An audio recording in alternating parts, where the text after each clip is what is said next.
Assalamualaikum warahmatullahi wabarakatuh. Perkenalkan, saya Anastasia dengan NIM 24044111060 dari kelas 3B. Di sini saya akan membuat tugas UTS mata kuliah jaringan komputer, di mana saya akan menjelaskan tentang salah satu topologi. Di sini saya mengambil topologi star.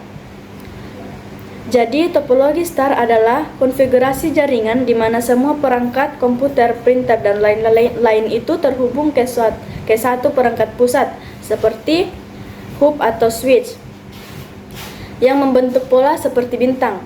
Nah, komunikasi antar perangkat ini harus melewati perangkat pusat terlebih dahulu sebelum mencapai tujuannya. Nama bintang sendiri berasal dari bentuknya yang menyerupai bintang dengan satu titik pusat dan semua perangkat lain sebagai cabang yang terhubung ke titik pusat tersebut.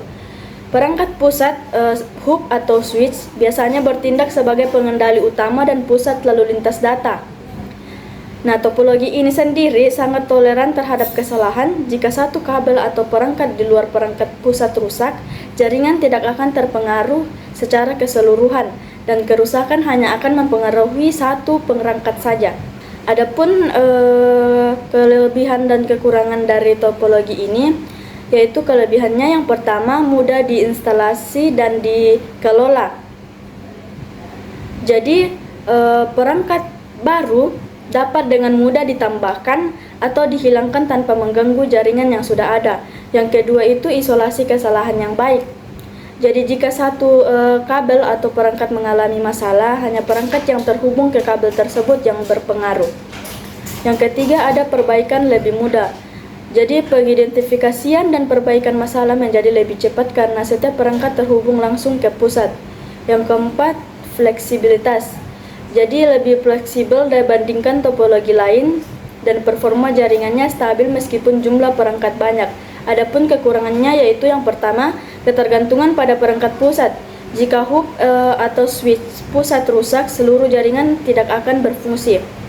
Yang kedua itu biaya lebih tinggi. Jadi topologi ini membutuhkan lebih banyak kabel dan perangkat keras pusat seperti hub atau switch, sehingga biaya instalasi dan perabotannya itu cenderung lebih mahal. Yang ketiga itu potensi kemacetan. Jadi jika terlalu banyak perangkat mengirim data secara bersamaan, hub atau switch dapat menjadi bottleneck dan menyebabkan perlambatan jaringan. Dan yang terakhir itu keterbatasan jarak. Jarak antara setiap perangkat dengan perangkat pusat dibatasi oleh panjangnya kabel. Nah, adapun media transmisi yang digunakan dari topologi ini yaitu menggunakan media transmisi seperti kabel UTP dan fiber optik, di mana kabel UTP ini adalah jenis kabel paling umum untuk topologi star karena fleksibilitas dan harganya yang terjangkau, sedangkan kabel fiber optik digunakan untuk performa yang lebih tinggi dan jangkauan lebih jauh meskipun biayanya sedikit lebih mahal. Adapun kelebihan dan kekurangan dari media transmisi ini, yang pertama itu kelebihannya instalasi dan manajemennya mudah. Jadi jaringan lebih mudah diinstalasi, dikelola, dan dipelihara berkat hubungannya yang terpusat.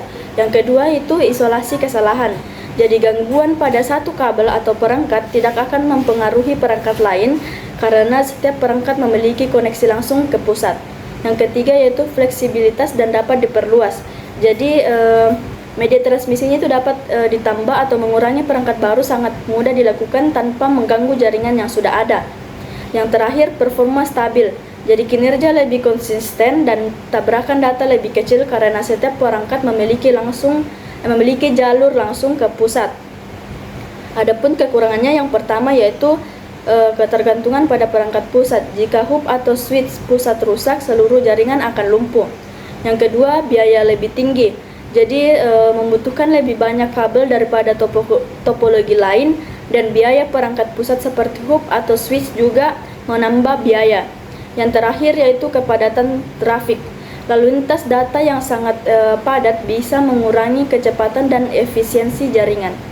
Lalu selanjutnya ada IP address. Dalam topologi star, setiap komputer atau perangkat harus memiliki alamat IP yang unik dan berada dalam subnet yang sama. Konfigurasi ini dilakukan secara manual di setiap perangkat dengan memastikan tidak ada IP yang sama dalam satu jaringan untuk mencegah konflik alamat. Nah, jadi untuk setiap komputer kita memasukkan alamat IP dan subnet mask secara manual. Di setiap komputer itu harus memiliki alamat IP yang berbeda-beda satu sama lain. Contohnya, di PC pertama, alamat IP-nya 192.168.10.1. Jadi yang membedakan itu di angka 1 ini. Jadi di PC kedua itu memiliki alamat IP 192.168.10.2. Di laptop selanjutnya memiliki alamat IP 192.168.10.3.